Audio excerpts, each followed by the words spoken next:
Go ahead. Louise Hay film, Dyer interview, take one. It seems to me that I have always known this, and that I came into this world knowing that you become what you think about, whether you want it or not. I was really very blessed. I lived in an orphanage until I was 10, in a series of foster homes with my older brother, but he was sick quite a bit. He was very anemic, and I used to have to help him as a young boy. He was 16 months older than I was, and this was when I was 4, 5, 6, and 7, and so on. And I can remember I lived out in Mount Clemens, Michigan, at 231 Town Hall Road with a lady.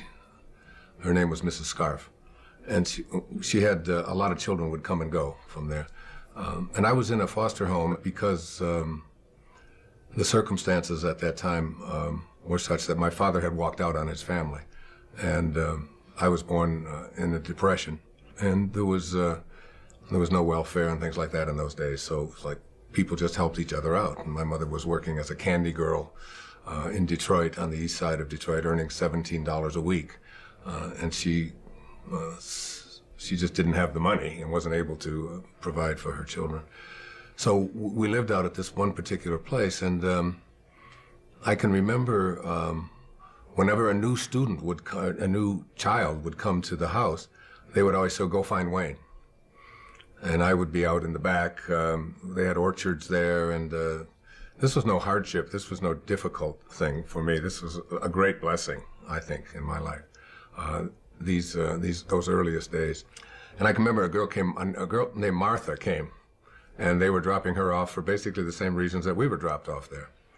And they said, "Go find Wayne." And I came and I started talking to Martha, and she was crying, and she was all upset, and she was sad, and I was trying to convince her that she didn't have to be sad, that this was, and I remember saying to her, "This is a great place, there's no parents here.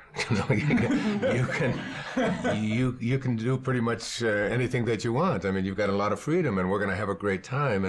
And I can remember being in school, at the public school. It was a numbered school. They didn't even name them in that day. It was PS number 127,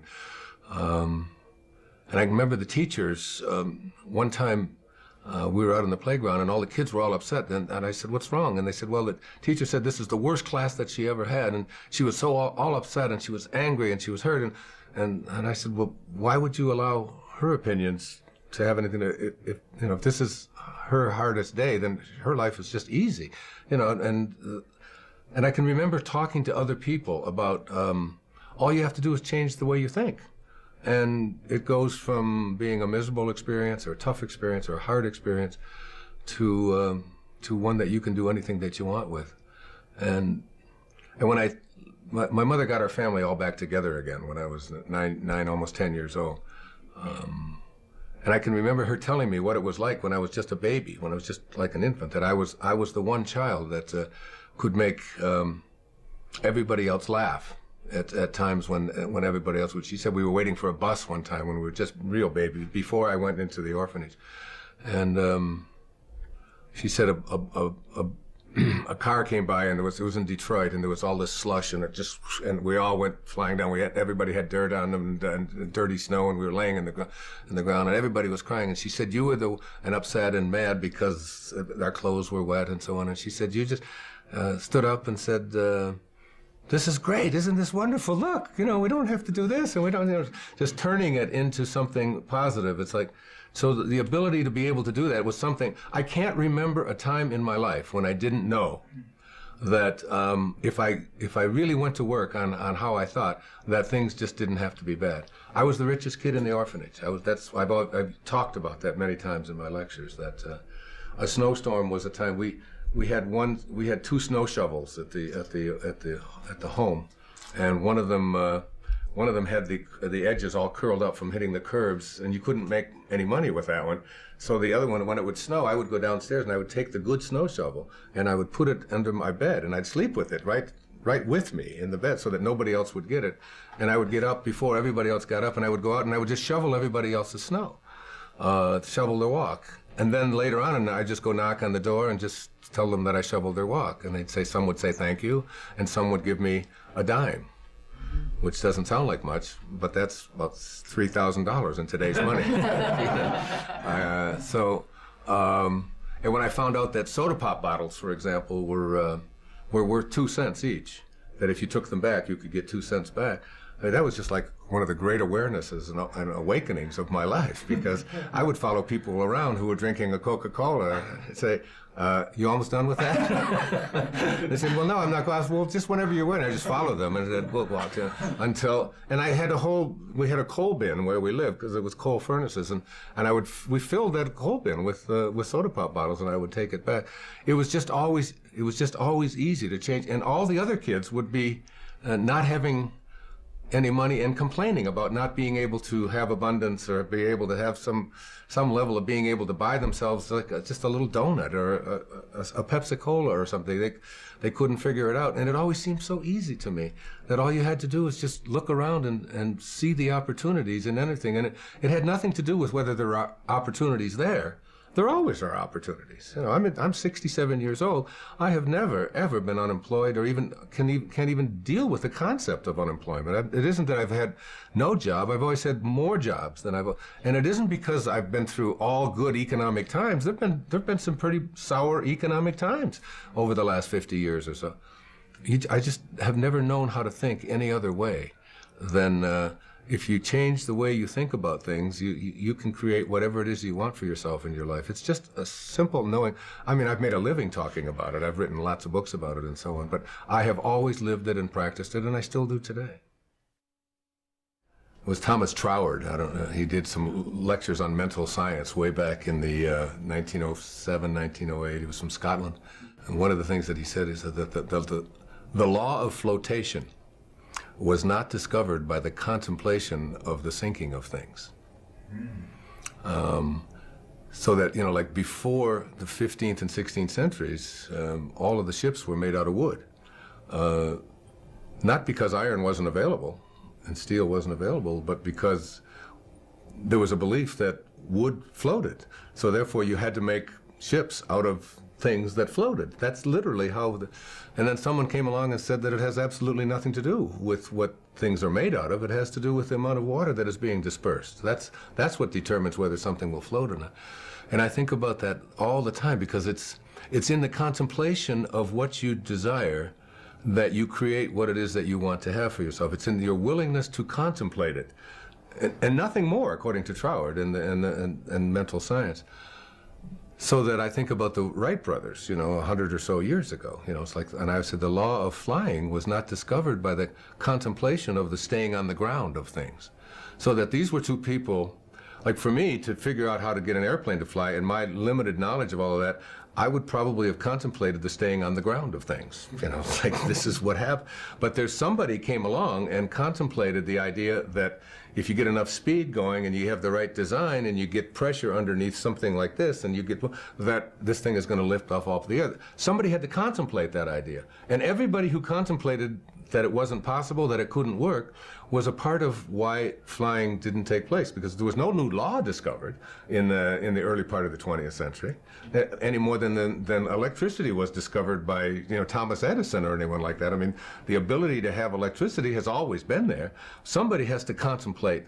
So it's like in your own personal life, your willingness to contemplate yourself as a person who is capable of attracting into your life what you want, having the kind of relationships that you want, being able to have abundance where you know, scarcity always exists. All you have to do is begin the process by being willing to contemplate the presence of that in your life. And I've always been a person that I can remember throughout my life as someone who could contemplate myself being able to do things that most people couldn't. I can give you a good example. When my mother got us all back together, and we were living in Detroit, on the east side of Detroit, and we got a new television set. It was a black and white. It was a screen about this big. It was an Admiral, and we had it in our home, and it was like, oh my God, black and white television. You know, you remember Uncle Milty and all and so on. And there was a guy that was on TV. His name was Steve Allen, and he was on The Tonight Show. And I was 11, 12, 13 years old. I was born in 1940, so I was 51 or 52. And I used to stay up every night and watch The Tonight Show.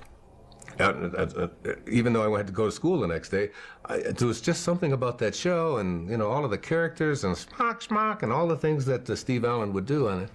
And I would come down when I would be talking the next day, and I would be telling my mother and my two brothers that when I do the Tonight Show, this is what I would say. I wouldn't have said what Louis Nye say, the way reacted, how he reacted to that. I would have said this, and I used to do this, and my brothers and my mother would say, "That's just Wayne. He's just nutty. He thinks he's on the Tonight Show. He thinks he's going to do the Tonight Show."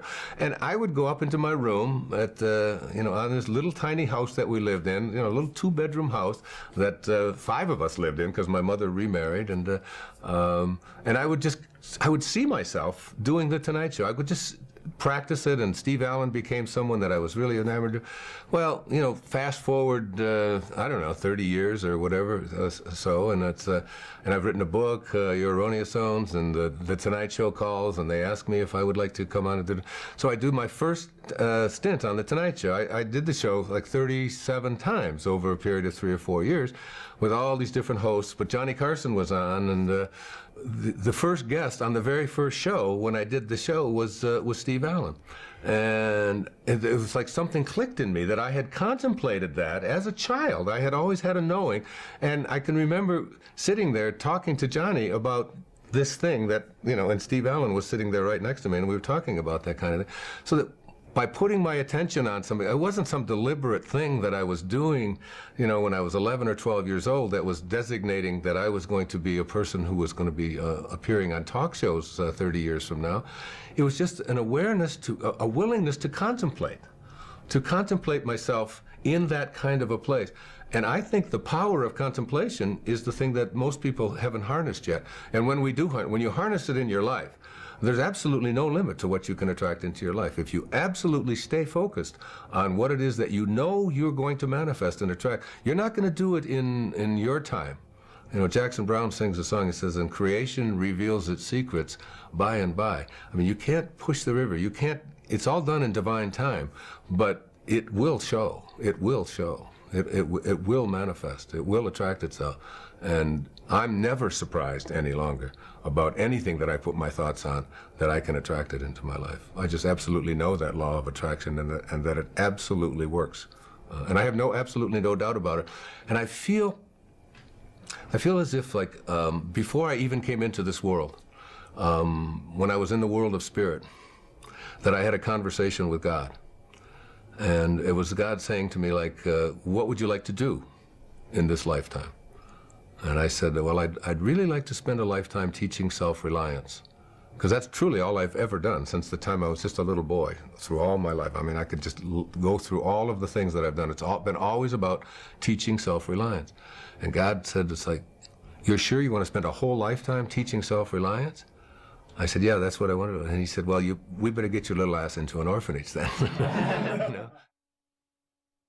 Rumi said, this ancient Persian poet, this brilliant, beautiful poet, he said, sell your cleverness and purchase bewilderment.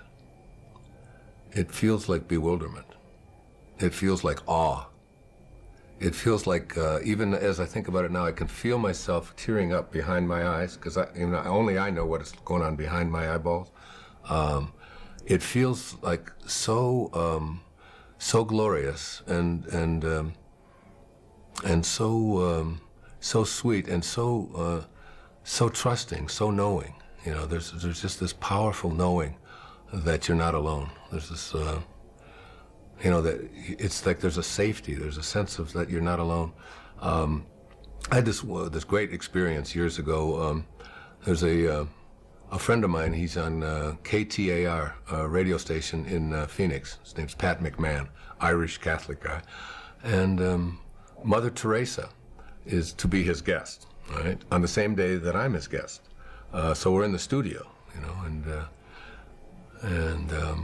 Mother Teresa comes in.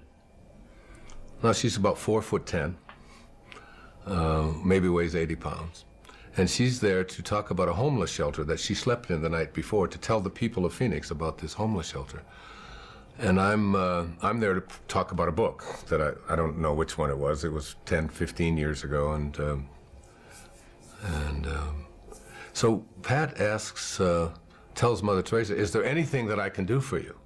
And you can imagine the bewilderment and the awe that this is an Irish Catholic guy from, living in Phoenix, and Mother Teresa, a saint, is coming there, and he's just bewildered. He's beyond bewildered. He just doesn't know what to do with himself. He's just so honored, and he says, "Is there anything I can do for you? Is there anything I can do?" And she said, "No."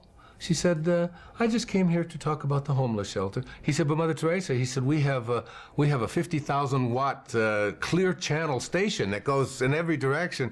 And it's like he's got his ego involved. Like we can help you to raise a lot of money for your work and your mission in Calcutta. And she said, "No, I'm not interested in raising money or your radio station getting a." She said, "I just want to talk about the homeless shelter, that's all." And he's exasperated. And finally he's down on his knees, really. And finally she says, "Stand up." She said, "You seem so serious." She said, "There is one thing that you can do." And he just stood up and he said, "Well, what is it? I'd do anything." She said, "Well, tomorrow morning," she said, "get up at 4 a.m. And she said, and go out onto the streets of Phoenix and find someone who's living there, who believes that he's alone, and convince him that he's not. That's what you can do." And behind the feeling we're talking about here is this feeling of aloneness for so many people who are lost in the world, that I don't have like a connection to something greater than myself. I've come to believe that who I am is what I do, and what I have, and what other people think about me, and who I am is separate from everybody else, and who I am is separate even from what I'd like to attract into my life, that I'm separate from all the things that are missing, and I'm separate even from God, and that there's a place within me that knows that I'm not separate from any of that, that if there's no place that God is not, or that source is not, or the energy that provides, that is always giving and always creating is not, if there's no place that it is not, then it has to be in me. I know that. And if there's no place that is not, and it has to be in me, it has to be also in everything that is missing in my life, or that I think is missing. It's there too. So that in some mysterious, invisible way, I'm already connected to everything that's missing in my life through something called spirit. And when I recognized that I'm not here as this human being having a spiritual experience, when you recognize that your essence is that you are a spiritual being having a human experience, not the other way around, when you really get that, I mean, not that you can say it and it's clever, but when you know that who you are is this essence, you don't see, there's no other, there's no them. There's nothing outside of you. You're connected to everyone and everything. As the Native Americans, you'd say that no tree has branches so foolish as to fight among themselves. Living the Tao Te Ching, this 2,600-year-old, some people call it the greatest, the wisest book ever written. It speaks so much about relationships. Tao, the word Tao means the great way. It's really just another synonym for God, or source, or spirit, or that which is the all-creating. And one of the things that it says that was really helpful to me, probably the most helpful thing in it, was that whenever you have a conflict of any kind, in any relationship, whenever you have a conflict, that the person who is willing to be of Tao, of God, of source, is the one who will practice forgiveness, or will go to the person that they have a conflict with and bring love to it, instead of the freeze out, instead of the anger, instead of the hatred, instead of the revenge, instead of so many of the things that we do when we have conflicts in our lives. We just don't talk to that person. Like, I'm not talking to that. I'm not talking to him. He's going to call me because I called the last time, and that's but the person who lives the Tao life, the life of a higher consciousness, is the person who says, I end all conflicts on love, which is where we all come from. We come from a source that is love. So for me, that has been just so useful. I have 8 children, and that's been just extraordinarily helpful for me to be in a relationship where I can always be of love, where I can just, and so then you don't even, conflicts become something that are no longer present, because conflict requires two-ness. In order to have a conflict, you have to have two. You have two different opinions or whatever. But if you live in oneness, if you really see yourself in everyone else, see yourself in all the things, including the plants, including the animals, and including all beings, and so on. If you just suspend this ego part of you and just see yourself in that other person, then your arguments are really with yourself, and your hatreds are really about yourself. And you begin to really see that I don't have to project anything onto anyone else that isn't what I choose to be. You do U-turns in your life. I've done U-turns in my life. And it's having the curiosity, it's having the willingness to say, this isn't working for me. It's like you get bit by a snake, and you're bit, okay? But the bite doesn't kill you. You're still there, you don't die from a snake bite. You don't die from you don't get hurt from what somebody else does to you. It's the venom that continues to pour through your system after the bite. That's what causes difficulties in relationships and so on. And when you recognize that to be angry, to be full of revenge, I could bring anybody in this crew in here and do a muscle test with them and ask them a question, to hold your arm out like this, and think about somebody who's abandoned you or abused you, who did something that you didn't like, who borrowed money from you and didn't pay it back, who walked out on you, someone that you hate, and just for a moment, hold your arm out as hard as you can. I'm going to put two fingers right here, and I'm going to push down, and you think about getting revenge. You just think about, even if you don't want to do that, just think the thought of, I'm going to get even with that bastard for what he did or what she did. I'm going to really get even with him. And you push, and that you find out that they have no strength when you think a thought of revenge. There's no strength in that. Kinesiology, it's a very simple test. Then if I say to yourself, okay. I have somebody that. Okay, sit down. All right, here, come over this way. Okay, just put your arm up. Here? No, over here. Over here? Yeah, just move this. Okay. Okay. Now, I'd like you to think of, first of all, tell me your name. Michael. Michael what? Gorgian. Is that the truth? Yeah. Tell me you're telling the truth. I'm telling you the truth. My name is? Michael Gorgian. And that is the truth? Okay, That's resist me as hard as you can, okay? And I'm going to just push down, okay? So that's the truth. Now, for just 1 second, just make up a name. But tell me that it's the truth. I want you to lie to me. What is your name? My name is Ron Garcia. My name is Ron Garcia. Is that the truth? Yes, that's the You're truth. telling me the truth? That's the truth. Say it again. My name is? My name is Ron Garcia. And that is? The truth. Hold that thought. Hold that thought. You see the shift? Can you see a change in you? Mm-hmm. Can you see a slight change in you? Yeah, okay, you're I strong. felt that. Okay. Yeah. Now I'd like you, I'm just doing that for a little bit. Yeah. Okay, now I'd like you to think about someone. I'd like you to move over this way. There we go. I'd like you to think about someone in your life that abused you, abandoned you, that did something to, without any details, I don't want to know any of the details, and you are hurt by it, and you are angry about it. And forget about whether you've forgiven them or not. I want you to just think about getting even with them. I want you to think about revenge, okay? I'm going to get even with that person, no matter what, okay? And put your arm out, and can you hold on to that thought of revenge, okay? I'm going to get even with that person for what they did. I'm angry at them. And hold on to that thought and just think, resist me as hard as you can, and notice what's happening with your arm. Resist, again, one more time. Think that thought. I'm really going to get angry. I'm really pissed. I'm really hurt. I'm going to get you back for that, okay? And resist me as hard as you can. Now notice what's happening here. You have almost no strength. I'm not even pushing down. Now I want you to just change the thought. Okay. I want you to change the thought right now. And I want you to change it to one of love and forgiveness. I just want you to surround them with the light of God. I want you to surround them with the most beautiful love that you can think of. And just think of that thought. They did what they knew how to do, given the conditions of their life. I can't ask any more of anybody than that. Put your arm out. Put your arm out. Resist me as hard as you can, and forgive them in your heart. And forgive them in your heart. Now get even, get angry, I'm going to get really even with them, and watch what happens. Can you see the change? Okay. That's how it works. You see? Every thought you have of shame, every thought you have of anger, every thought you have of revenge is a thought that weakens you.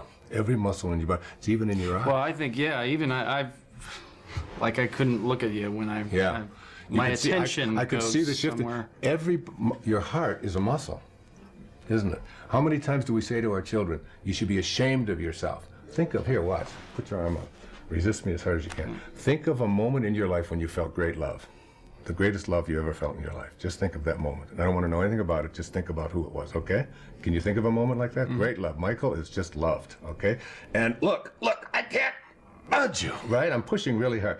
Now think of a moment when you felt shame. You just did something and you're just ashamed of it, whatever it was, okay? Can you think of something like that? Okay, resist me as hard as you can. You're thinking shame, and just watch what happens to your arm. Look, no matter how hard you try, you have no strength, do you? You have no strength, okay? Now think love. Think love. Just think of that moment and shift. You see the change? Now think shame. I'm trying hard. Yeah.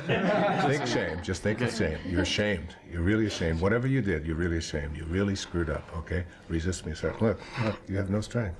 Look, you can't think. You know where I learned it? I learned it from my dentist. What? My dentist. I had crowns put into my teeth, and he would get me out of the chair. I said, "Who's this crazy man?" You know, he'd get me out of the chair. He was adjusting the occlusion. He'd say, "Bite down," and then he'd go, and if I'd go weak, he'd say, "It's not right yet." And he'd put me back in the chair. Beep, beep, beep, beep. He'd adjust it a little more, and he said, "Now it's perfect," and it always was. It always was.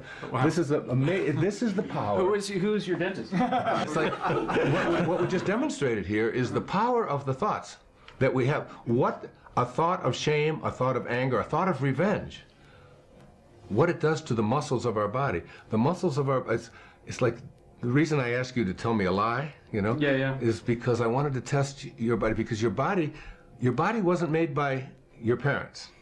We like to think that our bodies were made by our parents. That's because you look a certain way and all of that. But if we take the tiny little drop of protoplasm that created you, and we try to find out its origin, and we take it all the way back to subatomic particles and reduce it, we find out when we put it in a particle accelerator and rev it up at 250,000 miles an hour and collide it, and we open it up, there's nothing there.